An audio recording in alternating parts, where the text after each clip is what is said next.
Yes. So week four actually ended up being an off week for the program. The instructors and the team they needed their rest.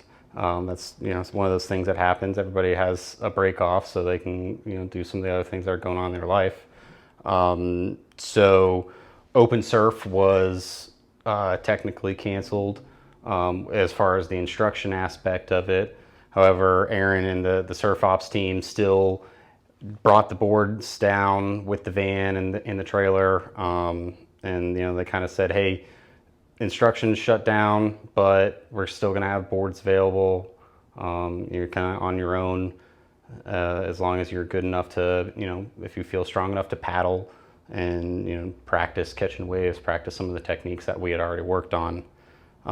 Turns out that weekend, everyone showed up still. Everybody that was in my group still showed up. We laughed with each other and said, "Hey, leave it to Warrior Surf for saying we're not going to do anything," and everybody still participates.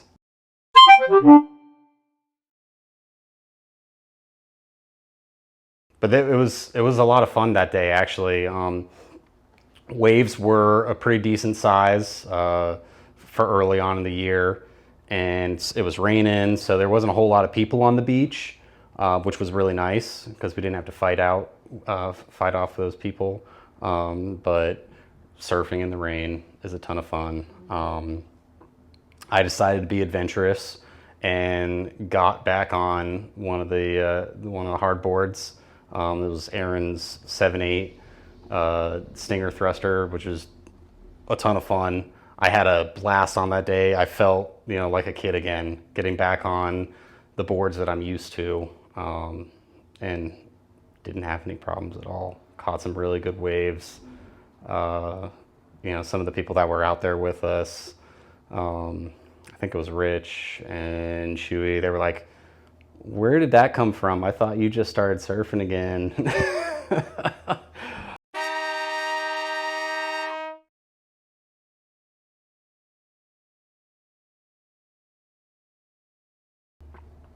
It also provided some opportunities for some of the other guys and girls that were in the program with us, that weren't as experienced with surfing.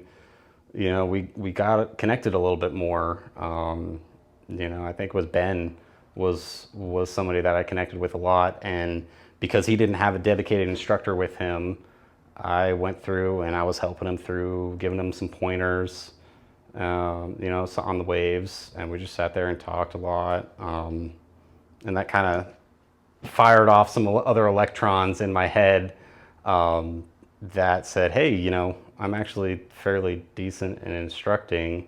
Maybe this is some route that I could go ahead and eventually give back to the program." So that's kind of where that started, as far as me giving back to the program and starting to instruct. That's where I got to that idea started.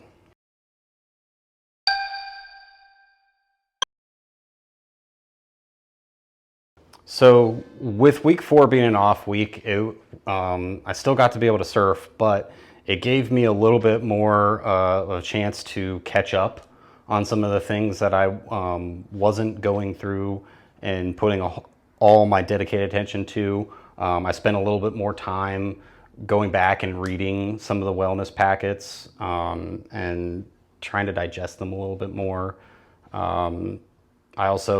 I didn't do yoga sessions per se, but I did go back and start doing some more stretching, kind of trying to help myself out a little bit better, individual training. I also went and I started watching the YouTube series that was put together of all the different modules for surfing. I got to watch YouTube a lot.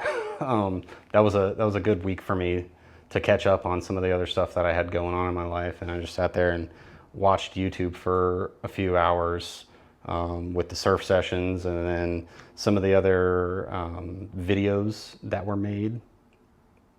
Um, So Box's family, and that one was a cool one because that connected.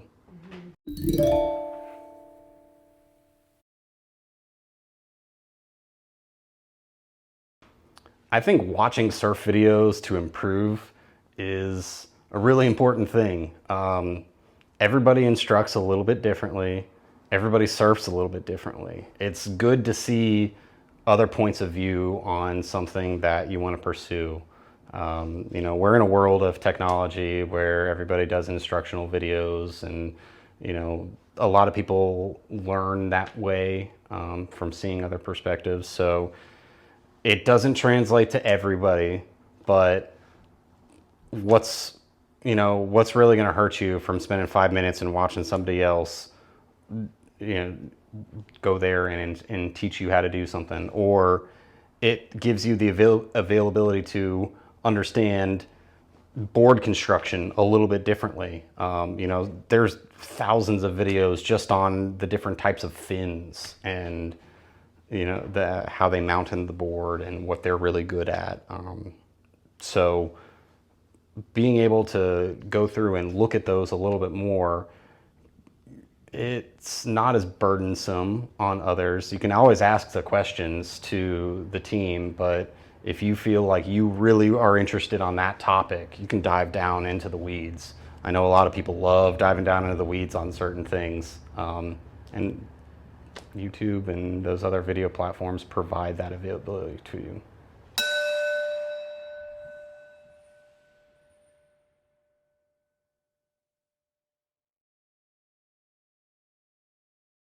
Oh, I was totally stoked about going to Guatemala.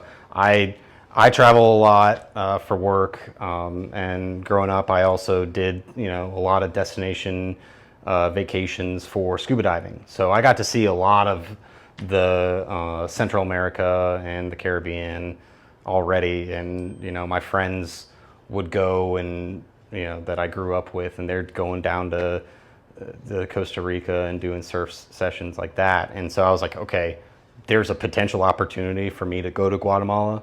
This is really cool. I want to get to that point. Whatever I got to do to get to that point, I think that's a really cool opportunity. So I was stoked. I kind of had that feeling, maybe I'm actually a pretty decent contender at this point. So that's kind of where it started, really. Gave you something to work. Gave me something to work for, right? Getting on that hard board again, it's like, oh, yeah, I can actually do this.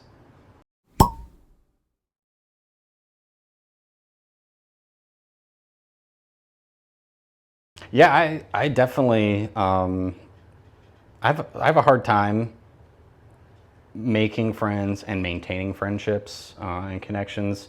I can talk with people and hold conversations with them from a professional perspective fairly easily, but I kind of set some boundaries in my life sometimes, and maintaining those personal relationships are a little bit difficult.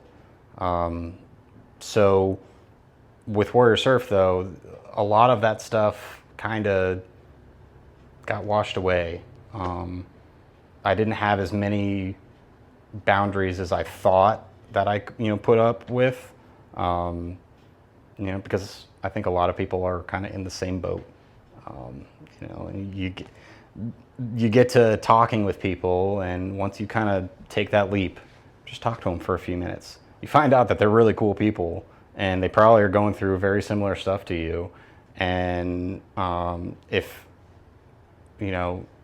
nobody takes the leap, then nobody kind of reaps the benefit.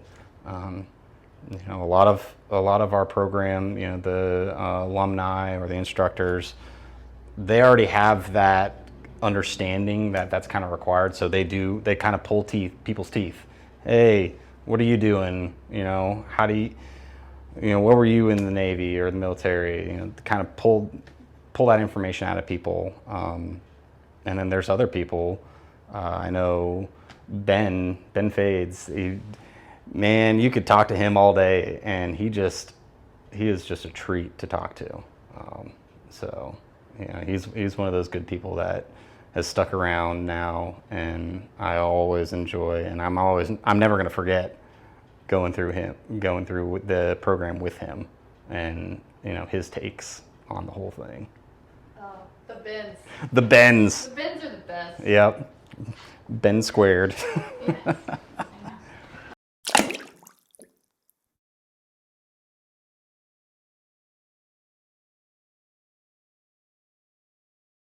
Yeah, so by week 4, I knew people's names. I'm terrible with people's names. I have to, beat it in my head. But it gave us the opportunity to, because we weren't doing instruction, we instead of us being kind of off on our own ideas with an instructor, it kind of brought us in a little bit closer together.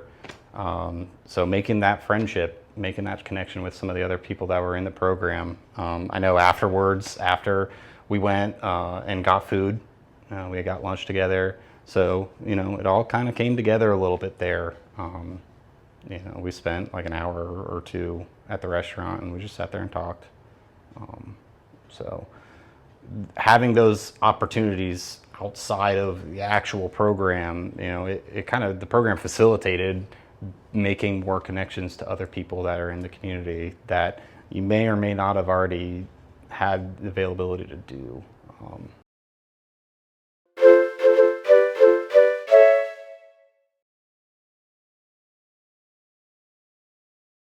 My takeaways from week 4, you're getting comfortable. You're feeling like some of the program maybe pushing back at you a little bit. Some of the things that you feel like you're succeeding with are going breeze through. I will definitely say, try to go out and do the things that are uncomfortable. Try to push yourself to go to more yoga sessions. Try to push yourself to do the open surf every weekend if you can do it. If not, take some of the semi-privates that are available during the week. Obviously do what works for your schedule. But put yourself out there. Keep putting yourself out there, because it's going to progress. You're going to find things that you don't like doing, but there's ways around it. There's always a way around it.